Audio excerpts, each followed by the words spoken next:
Dupree is a former deputy assistant attorney general and partner at Gibson Dunn, and he is with us now to talk things through. Good morning to you once again. Nice to see you. So you've got two camps here of people, and a moment ago in Robert Sherman's live shot in the back, you saw people with signs. One of the signs said, "Justice matters." If you break the law, people want to see accountability. Then you've got another camp of people that is questioning the importance of this case. Doesn't the Manhattan DA have better things to do? It's the who cares factor, right? How would you answer that question legally? Legally, I would say that a prosecutor must treat everyone the same. And no one is above the law in our nation, even a president or a former president. At the same time, prosecutors exercise prosecutorial discretion, which means that they do not charge every possible crime they run across. They have to exercise discretion and choose, given their limited resources, which crimes they want to prosecute. I think what's a little curious about this case is that a potential prosecution of former President Trump for these campaign law violations and business record falsifications is a difficult legal case to make. It's not going to be a slam dunk, and certainly opponents of former President Trump would say there are a lot more important things he did that need to be investigated and potentially prosecuted. And what do you make of the timing of it all? Because as we discussed yesterday, I had Judge Napolitano on. There's a statute of limitations in this case. It's 7 years. Come October, time's going to run out. This case essentially evaporates to do anything about it.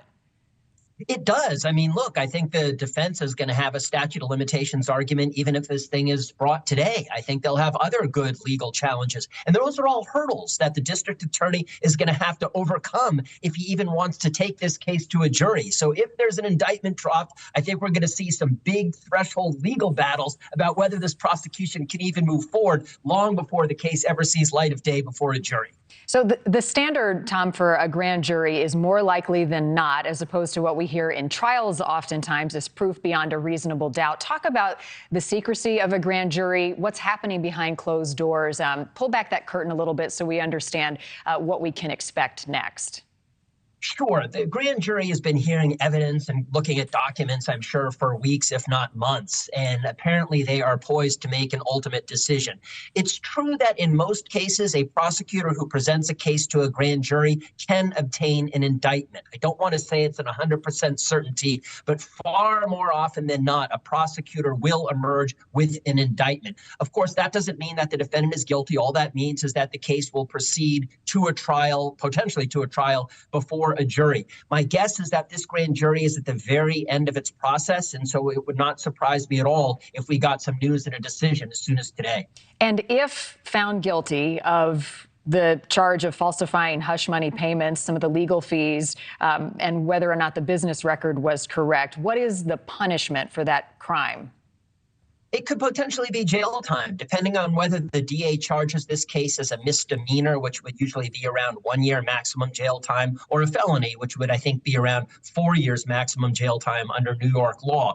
That said, it doesn't strike me as likely that even if there is a conviction that they would sentence the former president to jail time. That would be unusual in cases like this. I don't want to say it never happens because it certainly does. But on balance, I think the DA has a pretty uphill battle if his end goal is to actually have the former president incarcerated.